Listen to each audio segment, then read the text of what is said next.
Olá pessoal, espero que todos estejam bem. Na aula 4 a gente vai falar sobre calorimetria. É um assunto que vocês vão aprender mais detalhadamente em física.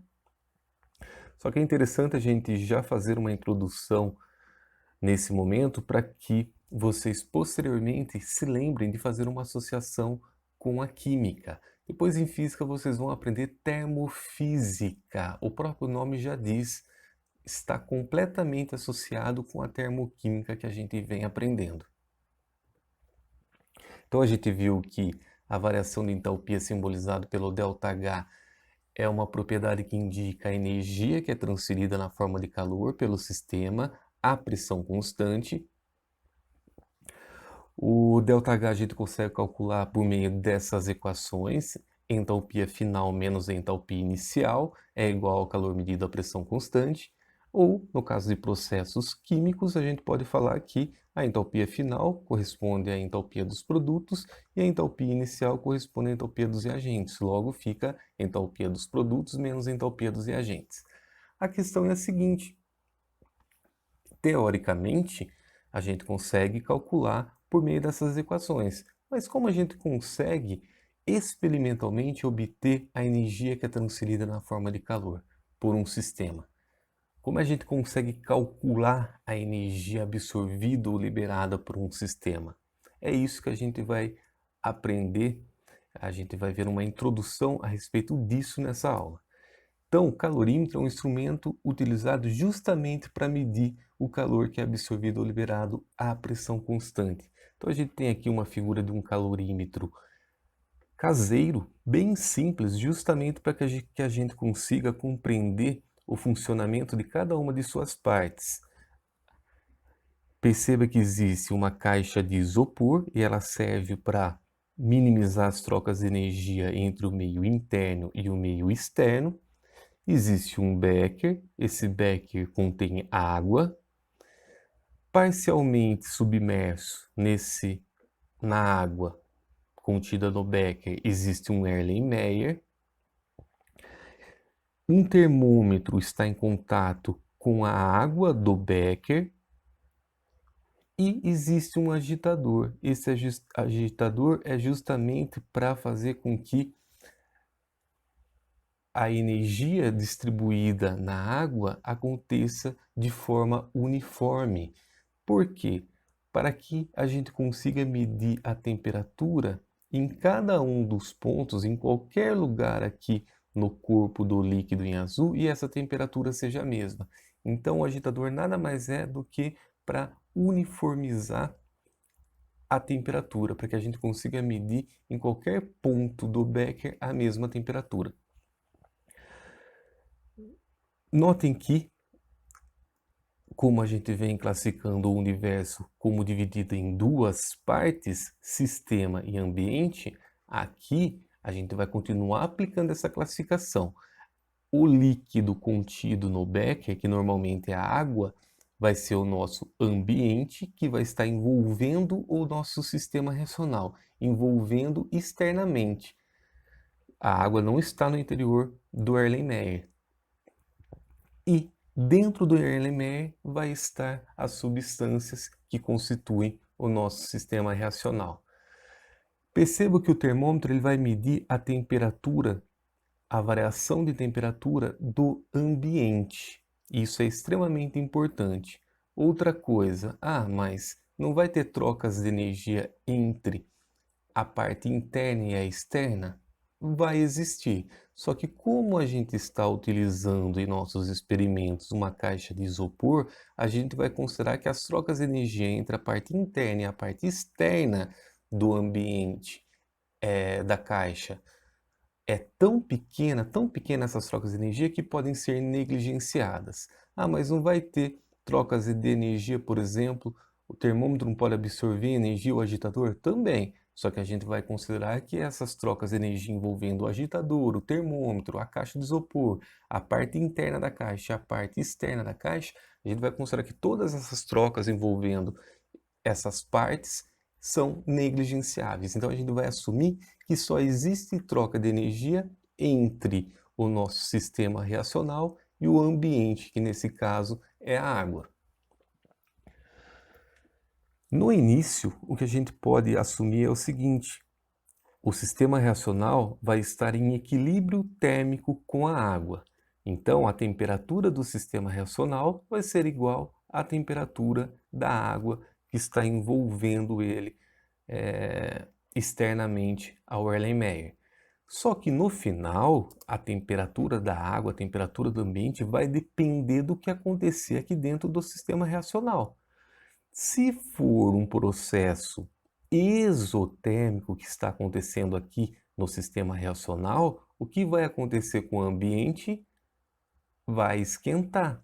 Então, notem que se no sistema reacional acontecer uma reação exotérmica que libera energia, a temperatura do ambiente vai aumentar, indicando que o ambiente está esquentando. Está esquentando porque o processo aconteceu com liberação de energia e essa energia foi absorvida pelo ambiente. Por outro lado, e se o processo que acontecer dentro do sistema reacional acontecer com absorção de energia? Vai absorver energia do ambiente e logo a temperatura do ambiente vai diminuir, o ambiente vai esfriar, indicando que a reação que aconteceu dentro do sistema aconteceu absorvendo energia. Então, notem que, embora a gente acompanhe as variações de temperatura do ambiente, a gente classifica como exo ou endotérmico o sistema. Então, se aumenta a temperatura aqui do ambiente, é porque houve liberação de energia durante o processo que aconteceu aqui dentro do sistema, processo exotérmico. Se diminui a temperatura, significa que o processo que aconteceu no sistema aconteceu absorvendo energia. Como é que a gente vai conseguir calcular essa energia que está sendo absorvida ou liberada pelo sistema? Já dei a dica, por meio da variação de temperatura do ambiente, por meio dessa equaçãozinha aqui que depois vocês vão ver em maiores detalhes na parte de física, em termofísica. Então essa equaçãozinha diz o seguinte, que calor é igual a massa vezes a capacidade calorífica específica da água, massa da água contida ali no ambiente, capacidade calorífica específica da água, que eu já vou definir para vocês, e variação de temperatura. Lembrando que variação de temperatura é temperatura final menos temperatura inicial. Capacidade calorífica específica da água, que é o C minúsculo, nada mais é do que o calor que tem que ser absorvido ou liberado por 1 grama de água para que a temperatura desse 1 grama de água varie em 1 grau Celsius. Então imagina o seguinte, vamos supor que você tenha 1 grama de água e você quer aumentar a temperatura desse 1 grama de água em 1 grau Celsius. O calor necessário para provocar esse aumento de 1 grau Celsius é chamado de capacidade calorífica específica. Ou vamos supor que você queira diminuir em 1 grau Celsius a temperatura de 1 grama de água. O calor que você precisa extrair da água para provocar essa diminuição de temperatura de 1 grau Celsius é a capacidade calorífica específica da água. Depois vocês vão aprender com mais calma essa parte em física. Então eu coloco aqui a definição para vocês. Unidades de medida. Unidade de medida de energia, calor, a gente já viu, é o joule ou o quilojoule. Nessa parte de calorimetria, é muito comum a gente utilizar caloria, ou seja, lembrando que no sistema internacional, a unidade de medida de energia é o joule e o quilojoule.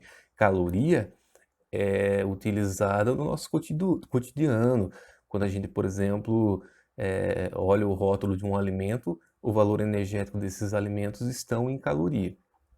Então, no sistema usual, unidade de medida de energia, caloria. A gente vai utilizar a unidade de medida grama para massa, graus Celsius para variação de temperatura e o calor específico, a capacidade calorífica específica vai ser igual a caloria vezes grau Celsius a menos 1 vezes grama menos 1. Fazendo um exercício aqui para a gente fixar esse assunto, o enunciado diz o seguinte: calcule o ΔH, a variação de entalpia, envolvida em uma reação química, em quilocaloria, sabendo que o calor liberado é capaz de elevar de 20 graus Celsius para 28 graus Celsius a temperatura de 2 kg de água. Capacidade calorífica específica da água é igual a 1 caloria dividido por grama vezes graus Celsius. Primeira coisa, então pensem nisso. A reação química conseguiu fazer com que a temperatura da água passasse de 20 graus Celsius para 28 graus Celsius. A água é o ambiente.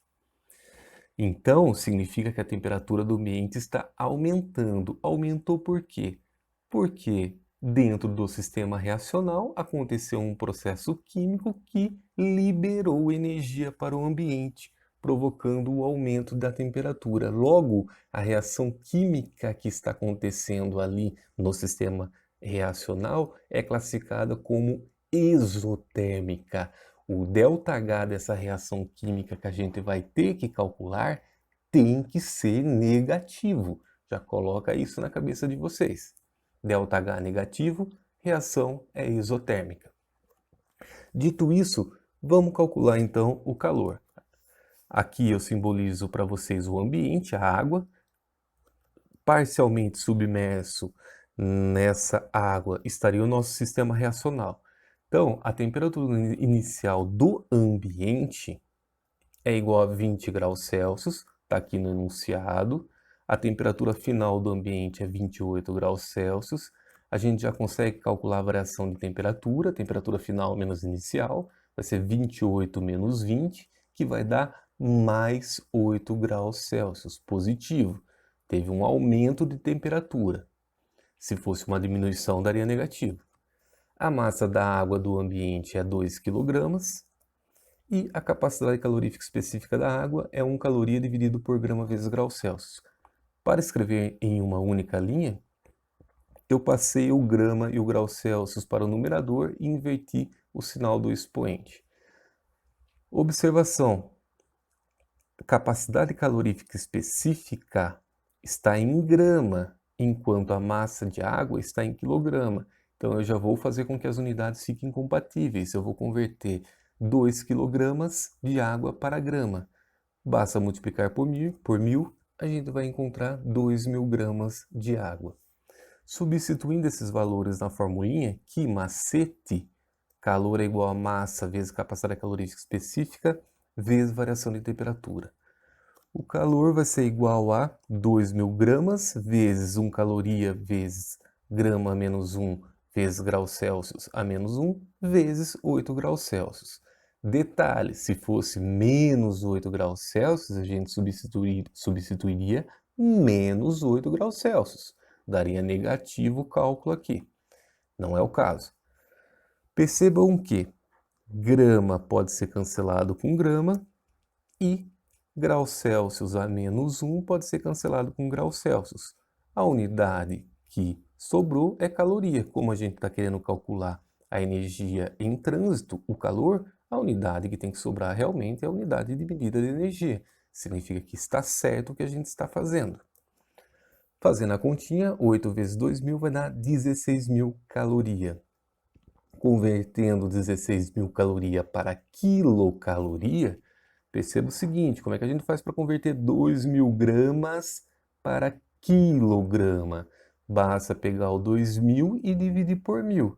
Se eu quero passar 16.000 caloria para quilocaloria, mesma coisa, divide por 1.000 vai dar mais 16 quilocaloria.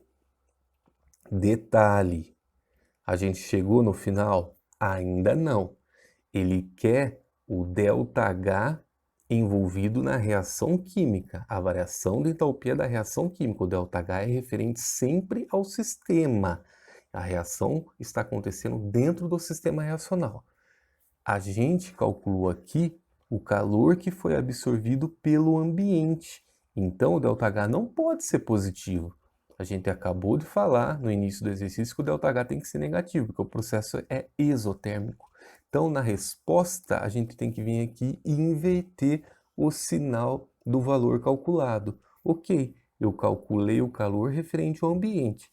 Se o ambiente absorveu 16 quilocaloria, da onde está vindo esse calor que está sendo absorvido pelo ambiente? só pode estar sendo liberado pelo sistema, pela reação química que aconteceu no sistema reacional.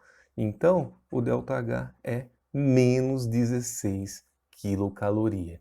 Eu coloquei esse exercício justamente para vocês enxergarem isso, que a variação de entalpia, a gente classifica os processos como exotérmicos e endotérmicos como uma referência ao sistema. Só que um calorímetro, ele faz todos os cálculos baseado no que acontece no ambiente. Então a gente tem que tomar cuidado para não errar. Antes de finalizar a aula, eu quero falar o seguinte para vocês. Um equipamento bastante similar ao calorímetro é utilizado para medir a energia que é absorvida ou liberada durante a queima dos alimentos. E aí, a partir dessa energia que é liberada na queima dos alimentos, é utilizada para criar as tabelas com os valores energéticos dos alimentos que a gente vê atrás dos rótulos aí, dos alimentos que a gente consome. Esse equipamento é chamado de bomba calorimétrica. A diferença é a seguinte: o calorímetro ele mede a energia transferida à pressão constante, enquanto a bomba calorimétrica mede a volume constante. Então existe uma diferença entre os valores medidos, que podem ser convertidos um no outro. A gente consegue converter calor medido a pressão constante em calor medido a volume constante e vice-versa. A bomba calorimétrica, como é que funciona? O alimento, uma pequena quantidade de alimento é colocada dentro do equipamento e esse alimento é queimado, é feita a combustão desse alimento por meio de uma descarga elétrica. Toda a combustão libera energia, essa energia vai ser liberada para o ambiente. Aí é medida a variação de temperatura do ambiente. Pode ser, por exemplo, a água que está ali dentro da bomba calorimétrica envolvendo o sistema reacional. Pela variação de temperatura do ambiente, é possível calcular o calor que foi liberado na queima daquele alimento. Vamos supor que você utilizou 10 gramas de um alimento. Mediu ali o calor que foi liberado para o ambiente. Normalmente, nesses experimentos, é utilizada uma pequena massa, mas depois é feita uma conversão por meio de uma regra de 3. Por exemplo, se 3 gramas libera uma dada quantidade de energia, 100 gramas do alimento vai liberar quanto? Eles criam uma tabela com o valor energético para 100 gramas dos alimentos. Chegamos ao final dessa aula 4. Dúvidas, como sempre, vocês podem encaminhar pelo WhatsApp, por meio do e-mail e também por meio da nossa sala de aula virtual. A partir da semana que vem, terça-feira, das 10 às 11h30, a gente retorna com as nossas aulas de apoio. Então, eu sempre estou disponível ao vivo nesse horário para tirar dúvidas de vocês. Quero deixar para vocês um abraço, dedicar bons estudos e até a nossa próxima aula.